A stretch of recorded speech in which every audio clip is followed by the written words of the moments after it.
근데 이런 거는 정말 못돼 처먹은 거예요. 아니 지가 나가서 의입질 하겠다고 내 배우자를 정신병자 만드는 거잖아요. 이 의처증 내지 의부증으로 힘들어 하시는 분들이 정말 의외로 많으세요. 근데 이거는 의심을 하는 쪽이나 의심을 받는 쪽이나 양쪽 모두 다 힘들어요. 우선 의심을 하는 분의 입장에서 말씀을 드리면 다들 아시잖아요. 누군가를 의심을 한다는 거, 이거 정말 마음이 불편한 거거든요.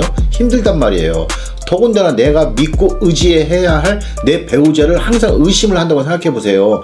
이거 사람 미칩니다 진짜. 이렇게 배우자를 의심하시는 분들이 있잖아요. 이분들이 어떤 뭐 사람이 악해가지고 그 배우자를 의심을 하는 게 아니에요. 그냥 자동 반사와 같이 그냥 내가 저 사람이 의심이 가는 거야. 어떻게 보면 좀 정신적으로 좀 문제가 있을 수도 있겠죠. 그래서 이러한 분들이 내가 오늘부터 내 배우자를 믿어야지 라고 한다고 해서 의심병이 싹 사라지는 게 아니거든요. 여전히 똑같아집니다. 똑같이 계속 의심을 하고, 이는 사람이 악해가지고 배우자를 계속 괴롭히려고 의심을 하는 게 아니에요. 자기도 의심하기 싫겠죠. 근데 의심이 가는 걸 어떻게 해요? 어떻게 보면 이게 약간의 좀 의심병이죠. 이제 정신적으로 좀 문제가 생긴 걸 수도 있는데, 이분들 역시 배우자를 믿지 못하고 의심을 하는 것 이 자체만 갖고도 정말 생활의 질이 떨어질 정도로 힘들어합니다. 내가 오늘부터 저 사람 믿어야지 라고 한다고 해서 딱 믿어지는 게 아니거든요. 이거는 상대방이 아무리 의심받을 행동을 하지 않는다 하더라도 자기 스스로가 의심을 하게 돼 있어요. 자동 반사처럼. 그래서 사실 이렇게 의심을 하시는 분들도 어떻게 보면 굉장히 안타까운 거예요. 불쌍한 거예요. 그래서 이러한 분들은 아무래도 좀 인정할 건 좀 인정하시고 스스로 좀 치료를 받으시는 게 좋습니다. 이거는 흠이 아니에요. 그냥 감기와도 같은 것이라고 생각합니다. 저는요. 그래서 적당한 치료는 받으시는 게 좋을 것 같아요. 이는 상대 배우자를 위해서이기도 하지만 그보다 먼저 자기 자신을 위해서예요. 자기 자신을. 자기 자신도 행복해야 될 거 아닙니까? 근데 배우자를 계속 의심하는 동안은 그 사람은 지옥에서 살 수밖에 없어요. 항상 의심만 해야 되니까. 그러니까 꼭 치료 한번 받아보세요. 또 이제 반대로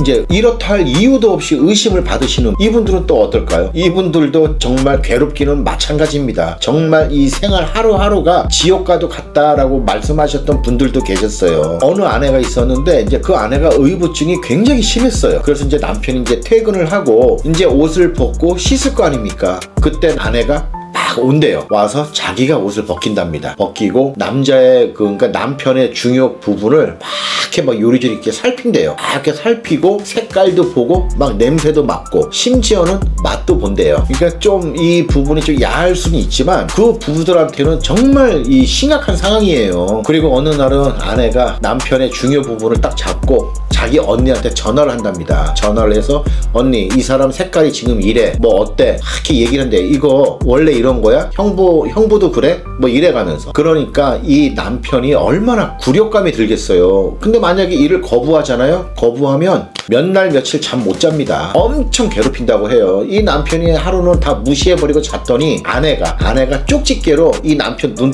속눈썹을 뽑더래요. 그리고 깨우더랍니다. 그날 이후로 남편이 싫든 좋든 굴욕감을 느끼면서도 참고 그 상황을 그냥 받아들입니다. 그런데 남편이 더더욱 좀 수치스러운 건 그 집에 이제 3살짜리 딸아이가 있었어요. 그 딸아이도 옆에서 뭣도 모르고 그냥 가서 이렇게 쳐다보고 서 있더래요. 같이. 그러니까 이 남편이 결국은 더는 못 참고 결심을 하고 이혼을 했습니다. 사실 요게 그 아내의 의부증으로 인해서 정말 심한 일도 많았어요. 이 잠자리 문제부터. 근데 차마 제가 여기서 말씀을 좀 드리기가 좀 민망하고 그러네요. 또 이제 반대로 또 이제 어느 남편이 의처증이 그렇게 심했답니다. 그 아내분 말로는 그래요. 집에서 반려견을 키워도 수컷 키우면 안 된대요. 암컷만 키워야 할 정도로. 그 정도로 남편이 의처증이 엄청 심했답니다. 그런데 한 번은 이제 아파트 경비분한테 인사를 했대요. 이제 대부분 이제 경비분들은 이제 나이가 많으시잖아요. 근데 그분한테도 뭐 안녕하세요 하고 이제 인사를 했는데 그걸 남편이 봤답니다. 그날 집에 가서 난리가 났대요. 너 저 새끼하고 어떤 관계냐? 저 새끼하고 뭐 몇 번 했느냐? 너 동네 아는 놈들한테 다 그러고 다니냐? 엄청 모욕감을 주고 어떤 그 성적인 욕들 무지하게 한다고 합니다. 집에 애들이 있던지 말던지 누가 있던지 말던지 한번 눈이 뒤집히면 이거는 의처증이 아니라 거의 좀 정신병 수준인 것 같았어요. 그리고 이제 이 남편과 뭐 부부관계를 하잖아요. 그러면은 이 부부관계를 하는 게 아니라 거의 신체 검사 받는 이런 행위를 한다고 합니다. 남편이 그냥 머리부터 발끝까지 막 냄새 킁킁킁킁 맡고 돌아다니면서 막 하여튼 별 회개한 짓을 다 한대요. 있어요. 그러니까는 이 아내는 남편과의 부부 관계가 마치 무슨 고문을 당하는 듯한 정말 괴롭고 수치스러운, 하지만 거부도 못합니다. 거부했다가 이제 난리가 나는 거예요. 너 낮에 무슨 짓을 했길래 거부를 하느냐 이러면서 이제 몇 날 며칠 아주 그냥 아내는 반 죽어납니다. 그러니까 거부도 못해요. 그리고 또 한 번은 남편이 자기 친구들을 집으로 초대해서 저녁을 같이 먹었대요. 저녁을 먹고 이제 친구들이 다 갔더니 또 남편 난리가 난 거죠. 너 내 친구 보는 눈빛이 이상했다. 너 내 친구 꼬시려고 했느냐, 뭐 미친년, 뭐 무슨 뭐뭐 같은 년, 뭐 이래가면서 또 엄청 모욕적인 욕을 하고. 아니 남편 자기가 불러놓고, 아니 그러면은 남편 친구들이 왔는데 아내가 뭐 인상 쓰고 손님 대접을 해야 되는 건 아니잖아요. 그냥 미소 띠면서 웃으면서 최선을 다해서 식사 대접을 했는데도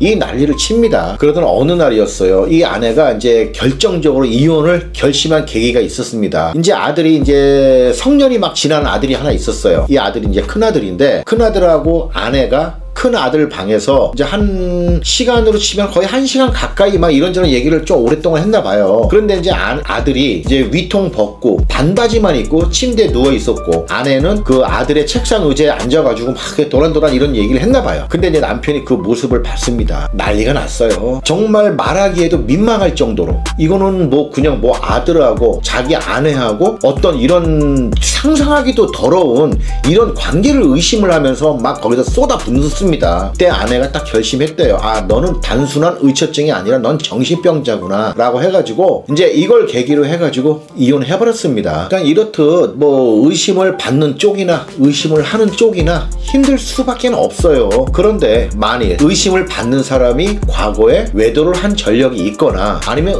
외도 의심 가는 행동을 계속 한다고 했을 때, 이때 의처증, 의부증이 생겨날 수도 있어요. 의심이 가는 행동을 계속 하니까. 아니면 과거에 외도를 한 전력이 있는데 그 이후에도 계속 비슷한 행동을 하니까, 그러면 배우자 입장에서 당연히 의심을 할 수밖에 없는 거죠. 그때는 의처증, 의부증이 생겼다 하더라도 우리가 또 어느 정도는 이해를 해줘야 되지 않을까 싶어요. 누구라도 충분히 그럴 수 있는 상황이니까. 물론 그 의심을 하는 정도가 어느 정도냐, 이제 이 차이인 것 뿐이겠죠. 그런데 이렇게 자기가 항상 의심받을 짓을 하는데 증거가 없다는 이유로 자기를 의심하는 배우자한테 너 의처증이 있냐? 너 의부증 있냐? 너 정신병자냐? 이렇게 얘기하잖아요. 그러면은 이 의심을 하는 사람 입장에서는 움찔할 수밖에 없어요. 왜냐면 이렇게 할 증거가 없어서 딱 내놓고 얘기할 수도 없는 상황이니까. 그러면 자기는 괜히 배우자의 말대로 자기 정신병자 같이 느껴질 거잖아요. 아무런 증거도 없이 이렇게 의심만 하니까. 그래서 움찔할 수밖에 없어요. 그리고 그 이후에 배우자가 또 의심 가는 행동을 해도 또 이거 말도 못합니다. 이제 그때부터는 자기를 어떤 정신병자 취급을 하니까. 왜냐면은